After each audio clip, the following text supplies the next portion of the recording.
नमस्कार मैत्रिणींनो, स्वयंपाकघरमध्ये तुम्हा सर्वांचं स्वागत आहे. तर तुम्हाला माहितीच आहे, आता आपला श्रावण महिना सुरू आहे. सगळे आता सणांचे दिवस आहेत. तर आपल्याला काहीतरी स्पेशल लागतंच. आपल्याकडे पाहुणे वगैरे येतात तर त्यासाठी आज आपण बनवणार आहोत कोथिंबीर वडी. हे बघ, तुम्हाला मी दाखवते कशी मस्त खुसखुशीत झाली आहे. हे बघा, अजिबात कच्ची पण नाही आहे आतून. नक्कीच तुम्हाला ही आवडेल, करून बघा. तर आपण रेसिपीला सुरुवात करूया. तर हे बघा, कोथिंबीर वडीसाठी मी एक जुडी कोथिंबीर घेतली होती, स्वच्छ साफ करून घेतली आहे. हे बघा, जी साधारण कोवळी कोवळी देठं असतात ना, ती घेतली आहेत. जास्त जाड जाड देठं घेऊ नका. बाकीचं साहित्य बघूया. फक्त एक लक्षात ठेवा, कोथिंबीर स्वच्छ धुवून झाली की त्यातलं पाणी चांगलं निथळून घ्या. पाणी राहू देऊ नका त्याच्यामध्ये.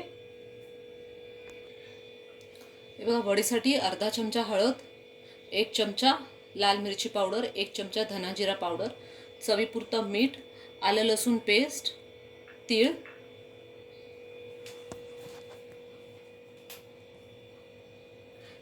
अर्धा वाटी तांदळाचं पीठ आहे आणि 2 वाट्या भरून बेसन घेतलं आहे आणि हे तेल घेतलं आहे. तुम्हाला हवं तर तुम्ही मिरची पावडरच्या ऐवजी हिरव्या मिरच्या सुद्धा वाटून घालू शकता. तुम्हाला हव्या तशा मिरच्या मिक्सरला वाटून तुम्ही वापरू शकता. तर सर्वप्रथम आपण कोथिंबीर एकदम बारीक चिरून घेऊया. तर हे बघा, आपली कोथिंबीर बारीक चिरून झाली आहे. आता आपण वडी बनवायला सुरुवात करूया. मीठ, मिरची पावडर, हळद, धना जिरा पावडर, आलं लसूणची पेस्ट आणि सफेद तीळ आणि 1 चमचा तेल. आता हे प्रथम आपण पूर्ण हे साहित्य मिक्स करून घेऊया. नंतरच त्यात आपलं तांदळाचं पीठ आणि बेसन पीठ ॲड करू. हे बघा, पूर्ण साहित्य मिक्स करून मी 5 मिनिटं बाजूला ठेवून दिलं होतं. त्यामुळे काय होतं, आपलं मिठाला पाणी सुटतं आणि जरा पानं ही अशी ओलसर होतात. आपल्याला एक्स्ट्रा पाणी अजिबात ॲड करायचं नाही आहे. आता हे जेवढं याला पाणी सुटलं आहे, त्या पाण्यात जेवढं मावेल तेवढंच पीठ आपल्याला ॲड करायचं आहे. तर तुम्ही पूर्ण पीठ एकदम घालू नका त्याच्यामध्ये. बघा, तांदळाचं पीठ मी पाऊण पीठ तांदळाचं घालून घेतलं. तांदळाचं पीठ आपण अर्ध वाटीच घेतलं होतं, त्यातलंच मी पाऊण घातलं. आता बेसन पण तसंच करते.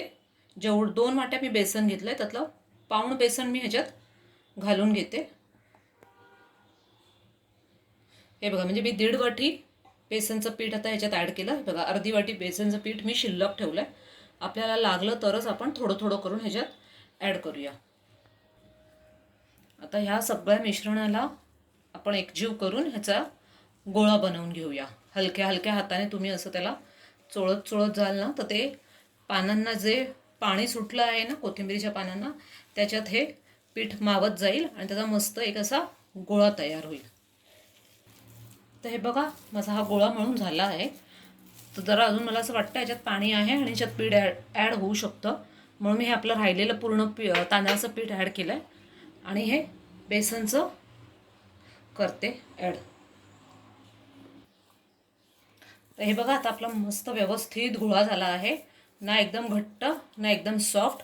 आता याचे आपण 3 भाग करून घेऊया, असे छोटे छोटे. आणि ह्या 3 भागाचे आता आपण रोल करून घेऊया. हाताला तेल लावून घेऊया आणि मग ह्याचे रोल करून घेऊ. हे बघा, आता हाताला तेल लावून घेऊया आणि ह्याचे रोल बनवूया. हे बघा, व्यवस्थित आरामात ह्याचे रोल होतात. तुम्हाला हवे तशा साईजचे, हवे त्या आकाराचे रोल तुम्ही बनवू शकता. तुम्हाला जाड हवी वडी तर जाड पण बनवू शकता. हे बघा, मी साधारण हे असे रोल बनवून घेतले आहेत. आता ह्या कुकरच्या भांड्याला आपण तेल लावून घेऊया. तुम्ही हे रोल पण बनवू शकता वडीचे, किंवा तुम्हाला हवं तर तुम्ही ताटात पण ती थापून हे करू शकता. स्टीमर असेल तुमच्याकडे, ज्याच्यात आपण मोदक वगैरे करतो ना, त्याच्यात पण तुम्ही ही वडी ठेवू शकता त्या स्टीमरवर. मी आता कुकरला करणार आहे. हे बघा आपले वडीचे रोल ठेवून झाले आहेत. एकदम असे चिकटून ठेवू नका. हे बघा मध्ये मध्ये थोडी गॅप ठेवा. आता कुकरला ह्याच्या आपण 3 शिट्ट्या करून घेऊया आणि कुकर पूर्ण थंड झाल्याशिवाय कुकर उघडू नका. तर हे बघा आपली कोथिंबीर वडी तयार झाली आहे. पूर्ण जेव्हा तुमचा कुकर थंड होईल त्याच्यानंतरच काढा आणि बाहेर काढून ठेवा. लगेच पण कापू नका. हे बघा पूर्ण जेव्हा थंड होईल ना वडी तुमची तेव्हाच कापा, तर मस्त वड्या पडतील. नाहीतर पूर्ण भुगा भुगा होतो मग त्या वडीचा. तर आता आपण वडी तळून बघूया.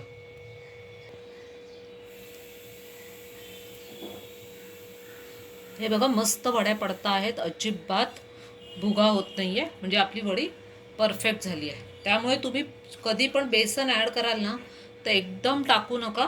थोडं थोडं करत गोळा मळत तुम्ही ते ॲड करा. हे बघा अजिबात तुमच्या वडीचा भुगा नाही होणार, काही नाही होणार. आणि फक्त थंड झाल्यावरच कापा, ते एक लक्षात ठेवा. तुम्ही शॅलो फ्राय पण करू शकता, डीप फ्राय पण करू शकता.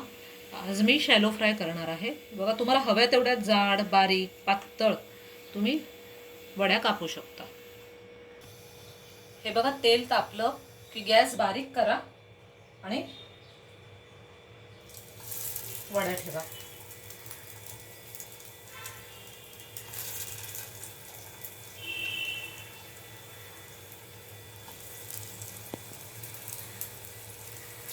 बारीक गॅसवरच ह्या वड्या आपण दोन्ही बाजूनी फ्राय करून घेऊया.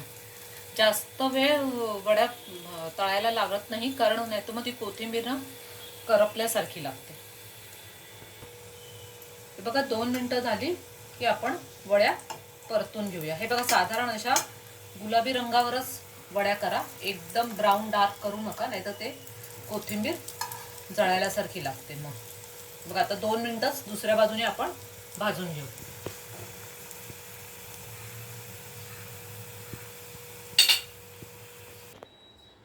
तर हे बघा मैत्रिणींनो, आपली कोथिंबीर वडी तळून तयार झाली आहे. तुम्ही बघू शकता किती सुंदर दिसते आहे.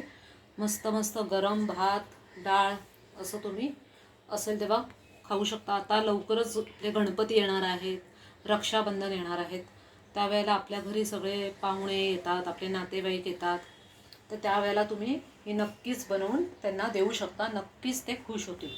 तुम्हाला जर ही रेसिपी आवडली असेल तर तुमच्या इतर मैत्रिणींना शेअर करा, लाईक करा आणि चॅनलला सबस्क्राईब करा. थँक्यू.